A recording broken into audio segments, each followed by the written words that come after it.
and thanks for joining me today. This is a VR2.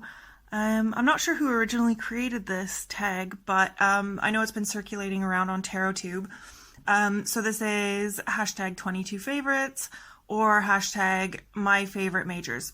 So this is where you choose your favorite card of the major arcana, and it can be from a number of different decks. I got really excited about doing this because I have quite a few decks, and it was fun going through them and seeing which ones actually have more than one that I like. And I was really surprised by which ones I chose multiples of. So let's get started. The first one is the Fool card. This is from the Tarot of the Holy Spectrum by Chase Voorhees. If you guys listen to any tarot podcasts, you'll know that he is the partner of Lindsay Mack of Tarot for the Wild Soul. I just love this Fool because I love anything set in space. And it just seems really cool. Like, it seems like a really active card. I like that she's like taking the leap into the unknown. It feels like it embodies all of the energy of the Fool. And it feels like it's the beginning of a great adventure. So I just really like that. So my favorite magician. So this is from a new deck that, to be fair, I haven't actually used yet because I only got it last week, and it's called Cosmic See You Next Tuesday. So if you don't know, if you're not British and you don't know what that is, just type in See You Next Tuesday so you'll know, because it's a word I can't say on camera. I just love this because basically this little alien being has all of the four suits inside their brain. So basically that to me is like the embodiment of the magician, where we have all the tools we need inside of us. We don't need anything external to us. And, you know, when we see the traditional magician and they have all their tools and implements laid out in front of them, like, I always think that that's metaphorical, because everything they need is actually inside them. So this is kind of the first one where I've seen that that's how this is represented. It's literally inside the person. I don't think I mentioned, but this deck is by Samantha West. Okay, so the next card is the High Priestess. So this is from The Everyday Witch by Deborah Blake, I believe. I just love the High Priestess as a card. It feels like, oh, sorry if you can hear the sirens. It's very hot today and I have all my doors and windows open.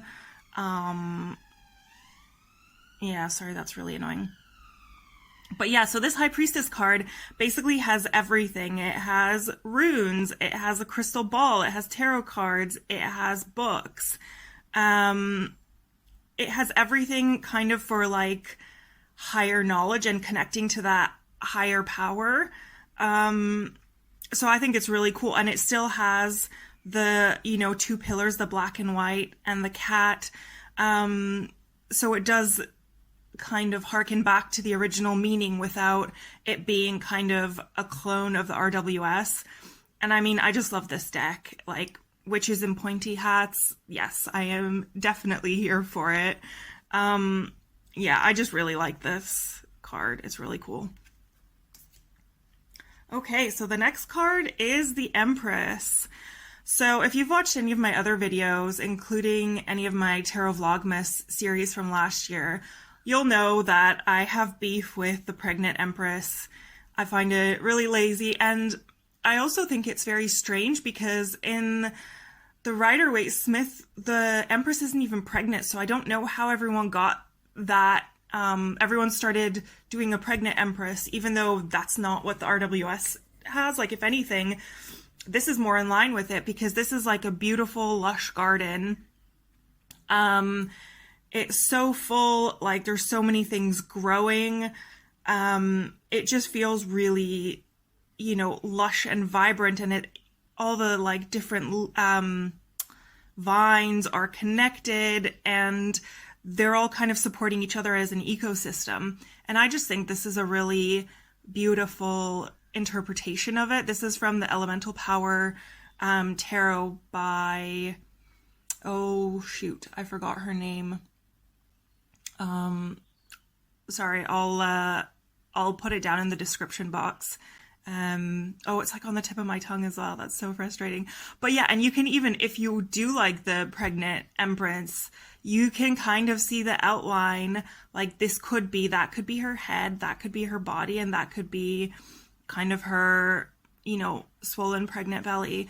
But I just feel like that sense of like connecting to nature and Earth Mother, like that can be displayed in so many different ways, and there's so many different, more creative ways to display creativity and abundance and fruitfulness than other iterations. So that's why I really like this deck in general, because it has no people and it's a pip deck. And it's just, for a mass market deck, it's just, oh my god, it's so beautiful. The cardstock is amazing. It's really hard to describe, but it feels really good. So for the Emperor, this is another new deck. This is the Trippin Waite Stars Edition. So if you see here, it has like all these cool like holographic stars. Like I like the Emperor energy. I know a lot of people struggle with it, but I always find the Emperor represented is quite boring. It's always just some guy looking really stern. And this is like, you know, some hippie dude. I love his outfit. I like that he's older as well, so he's like wizened. He still has that authority. He's almost got like a cult leader vibe. Like you can imagine him like telling people what's what. But it's done in kind of just a different way, because he doesn't look as strict or rigid as the normal Emperor. So I like this interpretation of it. And I mean, come on, holographic stars. Yes, I am definitely here for it. So here's where I have my first double. So this is the Hierophant from the Everyday Witch again. And I see the Hierophant as basically you can be your own teacher. And I think this is like a really cool way, because most of the time it's people think of it as a religious figurehead, you know, but that's not how I see it. I see it as a teacher. And this is a really cool representation, because it's almost like you could be the teacher, but also you can be a student sometimes, and it still has that energy, the energy of like learning and growing. So I love that this is like a yoga class or a meditation class. I just think it's really cool. Like, it's so much more expansive, and just the idea that depending on, you know, when you pull this card, it's like, do you need to be the teacher today, or do you need to be the student? And I think that's a great way to kind of look at life in general, because you're not always going to be the teacher, but you're not always going to be the student. You can, you know, you oscillate between the two. So I just love this representation. I just think it's really clever. So for the next card, the Lovers, I'm not a massive fan of this card. I just feel like, I mean, the card in general, this is obviously my favorite card. I just love this representation. I love like tattoo art, and this feels really like old school tattoo art. This is from the Tattoo Tarot, Ink and Intuition. And I like the way that this looks. But for the most part, I find the Lovers, because I think of it as kind of a mature choice. So oftentimes people see it as romantic love and that kind of thing, which it totally can be. I'm not saying it can't, but I think the Lovers is about the choices that you make.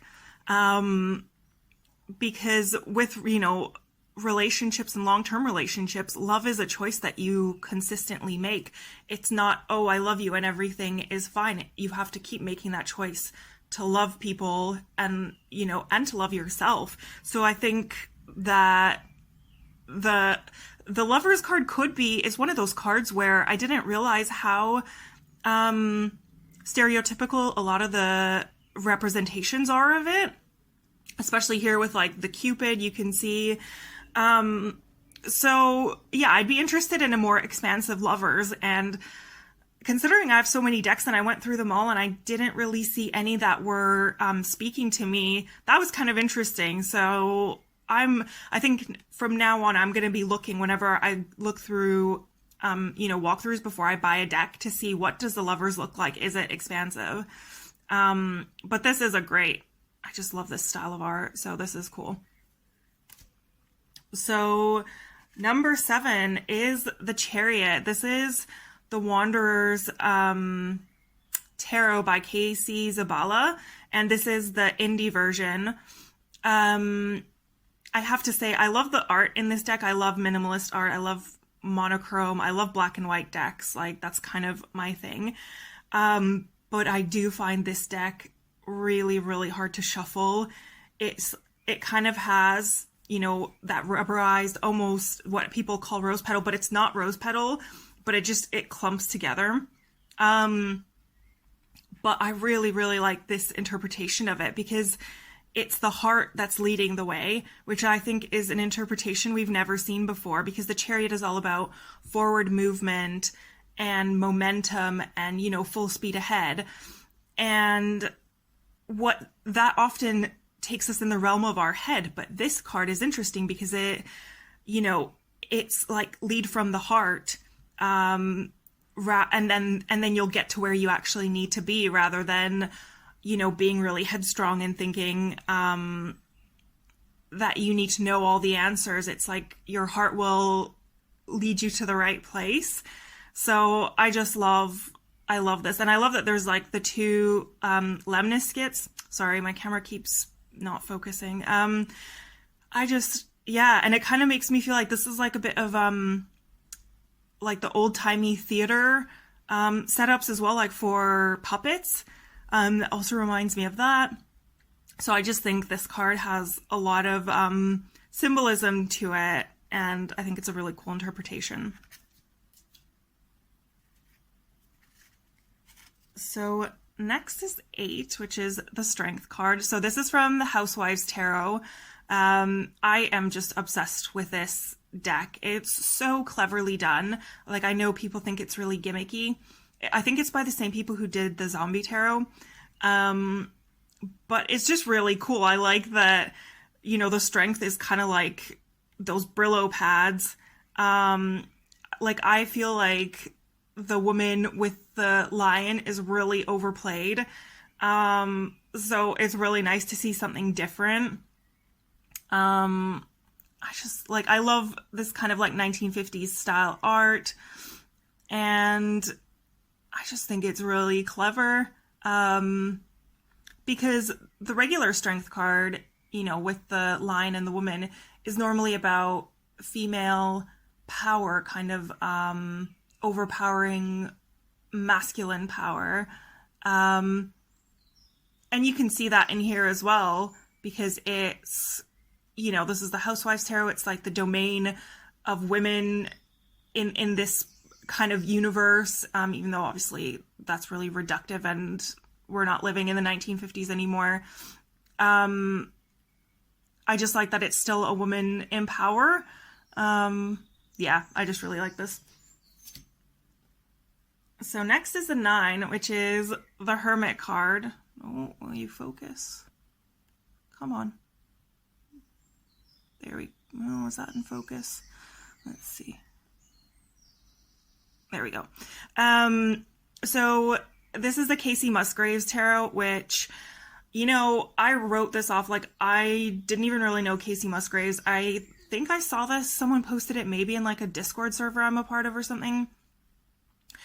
And I've just, like, I love bright colors. I love rainbows. I love pink. I was just like, yes, this is absolutely what I need. So I got it, but I was really surprised at how good the art is for it. Like, I'm not sure who did the art. I don't think it was Kacey herself, but like the symbology and symbolism is so good in it. I was really surprised. And this, like, I love this idea of the emperor. It's like literally you've had a shower, you're in your bed, just like maybe scrolling through Twitter or like you're on YouTube, but whatever you're doing, it's for self-care. You're in your own little bubble. You are finding your own light. Like, I love how you can't see it in this, but like in theory, the computer screen would be shining back at her face, just like the lantern does in the more traditional card. And it could even be, you know, she's writing something. She could be writing a journal, or she could be writing some poetry to kind of get in touch with herself. Like, we don't know what she's doing, but whatever it is, she looks like she's taking care of herself and she's putting herself first. And I just love it. This feels like the perfect self-care card. So number 10, Wheel of Fortune, and we have the Everyday Witch again. Yeah, I'm not a massive fan of the original one. I think it's a bit too esoteric for me, the symbology. So I'm kind of like, yeah, I don't really resonate with it. So when I saw this, I was like, yes, because the Wheel of Fortune does feel like you're spinning it at any given time, and you have no idea what's going to happen. It's kind of out of your control. This is the card of fate to me. And, you know, it could be love, it could be a house, it could be health problems, it could be like marriage. Like, there's so many things in this card, and it's like this kind of force, this, you know, witchy force. Like, I like to think of it as a universal power, but like they have, you know what, like they're kind of in control of everything, and sometimes you need to let go and see, you know, what you spin on the wheel. You can't actually control it. And yeah, you know, sometimes you're up, sometimes you're down. That's kind of life. And yeah, I just really like this interpretation of it. Okay, so for the Justice, here we go again with the Housewives Tarot. So I think this one's quite tongue-in-cheek. Obviously, I do not condone, like, hitting your children with a spoon. But I just think this is, like, such an easy, like, visually easy way to understand cause and effect. It's like, if you do something bad, you're gonna, you know, get the consequences of that. You're gonna feel the consequences of it. And it's probably gonna be quite immediate. And I think with the scales, in the more traditional image, it can kind of be a bit like, again, a bit esoteric and a bit out of this world, because it feels like, I don't know, the idea of justice, especially in the world we're living today, especially in terms of, you know, actual courts and things, it's a bit of a joke. So I wouldn't rely on that. I wouldn't rely on the court system necessarily to show us justice. But yeah, this is just a really simple way to see cause and effect. And I think it's quite funny and quite cheeky. And yeah. And okay, so another one from the Housewives Tarot, the Hanged Man. I just think it's so funny. Like, look at his little face.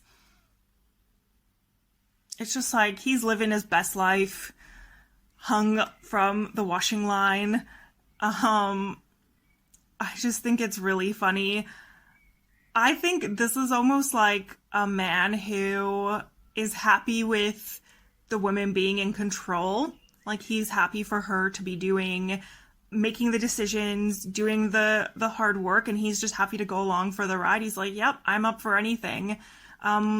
Which kind of has Hanged Man energy, and like, obviously he's upside down, so he's like seeing a new perspective, and he seems to be enjoying himself. So I just think this is such a funny image. Yeah, again, this deck is just so clever. And here we go with the Death card. So again, this is from the Kacey Musgraves Tarot, like, I feel like this card did not have to go as hard as it did. Like, this card is such a freaking good visualization of like death, transformation, and rebirth, because it's like, look, there's this animal, it looks like it could be a rabbit, and out of its, decaying body, these like beautiful mushrooms are growing, and if that's not a great representation of like death and decay, but also transformation, like that body is transforming into these like beautiful mushrooms, it's decomposing and like bringing life in a different way. So I feel like this is such a hopeful card, whereas normally, like, the death guy with the scythe and whatever, like, that doesn't feel as hopeful for me. That just feels like death is knocking on your door.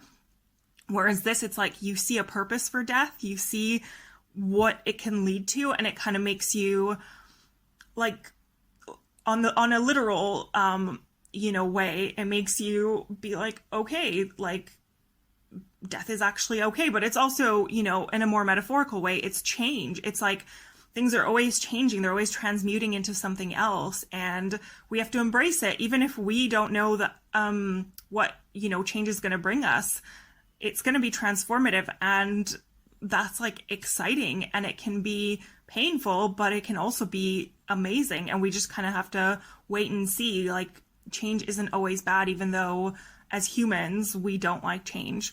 But yeah, this card is so amazing. I just love it so much.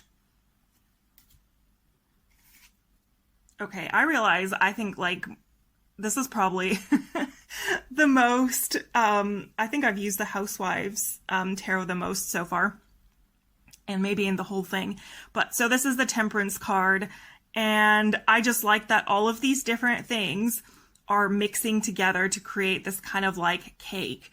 And if you think of temperance in the form of alchemy, like two things mixing together to create something new, like that feels really like you can see that visually in this. But also if you take it as like moderation, that's also a thing that you can see here, a moderation of sorrow, anger, justice, joy. Like, we can't have, too much sorrow, too much anger.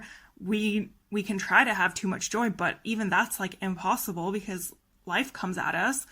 So I just think this is a really clever way, and like, I don't know, just instant anger. Like, I just love that. Justice, I think that says seasoning. Like, it's just so funny. And what does the joy say? Happiness by the spoonful. So even that, like, that's just so clever. Like, it's saying moderation.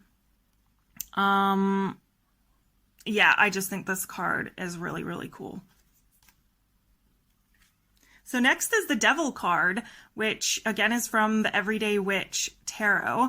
And I just really like this because it's very obvious, because I think of the devil as offering us temptations out of our life to basically not deal with what we need to deal with in the moment.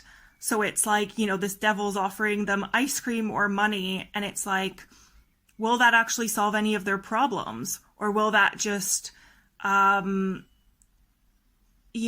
them happy for the moment? And I also think it could be related to addiction. Like, we all, not necessarily with food, but like, a lot of people have issues around food, and like, we're not necessarily addicted to money, but we all need money, and we're all chasing these things. And I just think this is a really clever card to just show, like what temptation looks like, basically. Because I do feel like the devil is, when this comes up in a reading, this feels like he's tempting us, but it's a distraction. It's a distraction from, the stuff we need to work on. And actually, it could be a mirror of, like, if we get tempted by something, it could be a mirror of, the shadow work that we need to do. If we're tempted by money. It's like, okay, what is our money mindset and that kind of stuff. So I feel like there's a lot of different layers to this card, and I really like it. So this is the Tower card, also from the Trippin Waite Stars edition. So again, with the cool hollow stars. I just really like the fact that it's underwater. I think this really embodies that feeling of when you have a tower moment, it can feel like you're drowning. It can feel like everything's crumbling around you, you're drowning and you can't catch your breath. I just, like, even though this is quite like a beautiful card, it doesn't really have that intense negative energy. It does feel like that's what comes up for me, and that's why I really like it, because yes, the tower is crumbling, but also it feels, and you know, everything's distorted underwater as well, and I think that's a really good representation of the tower, because you can't necessarily see everything. Like, you think things are one way, but actually you're not able to fully see the situation. So I just think it being underwater is a really, really clever representation of this. So the star, this is the Stardust Minimalist Tarot. This is an indie deck by, they're two French twins. They're called Space Delirium, I think, if you want to find them. This card, I mean, this entire deck is very minimalist, but this card is really cool. I don't think my camera's really picking it up, but like there's like loads of little stars and just like one star. That's obviously very bright. And I just really like it because the star is always, for me, it's like a ray of hope, you know? And so this is like wishing on a star, shooting star, like all of that kind of comes up for me when I see this. And it's just really cool. Like, it's so minimalist, but I feel like I immediately know what it's talking about. And again, I love black and white decks. I love minimalist decks. This just feels, yeah, it feels a lot more expansive. And again, it goes away from the rigidity of the RWS. It's not, you know, a naked woman like with water and all that kind of stuff. So yeah, I just think it's a bit of an interesting take that still has a lot of depth to it.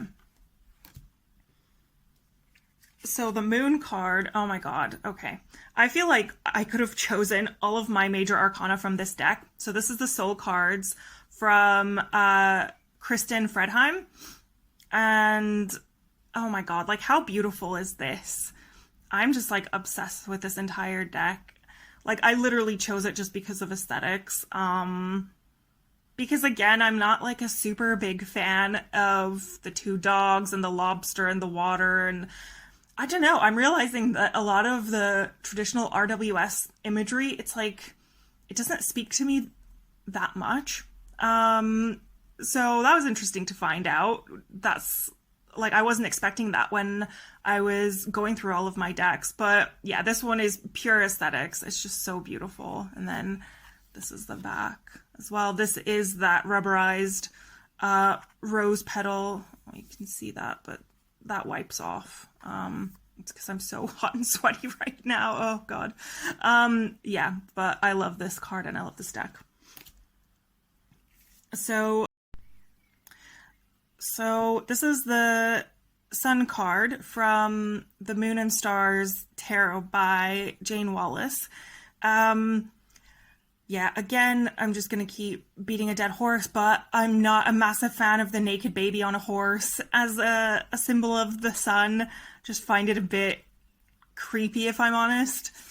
But this feels really beautiful. It's like two people, they're watching the sun come up, or the sun is setting, like, I'm not sure, but it feels like, you know, there's a new dawn coming, something new is happening, there's a change. I love this style of art, I love the colors, I just love everything. These are the backs, which I absolutely love as well. I just love this deck. Like, I never see people talking about it. It came out, I think, last September. And I actually really like the fact that it has keywords. I know lots of people don't, but the keywords in this are really good. So yeah, I just really like this. So Judgement. This is from the How to Deal Tarot by Sammy Main. So this was an exclusive to Urban Outfitters, which was... So, as I was saying, I don't really like supporting Urban Outfitters, but I really wanted this deck. I think it's illustrated by Marissa de la Peña, if I'm not mistaken. And I just really like her artwork. It's really cool. And I just love this Judgment card. I think it's so cool. It's basically like all of your ghosts coming out of the closet. It's like all the things that you tried to hide away from, they're all coming back and you have to deal with them. And I think that's quite expansive compared to, you know, the more Christian imagery of the Day of Judgment, which I don't resonate with at all. And I think a lot of people who have religious trauma probably also don't like that. Yeah, I just think it's such a cool Judgment card. Like, I feel like I had a lot more things to say about this, and now I'm like running out of steam because I've been talking for like a half an hour already. But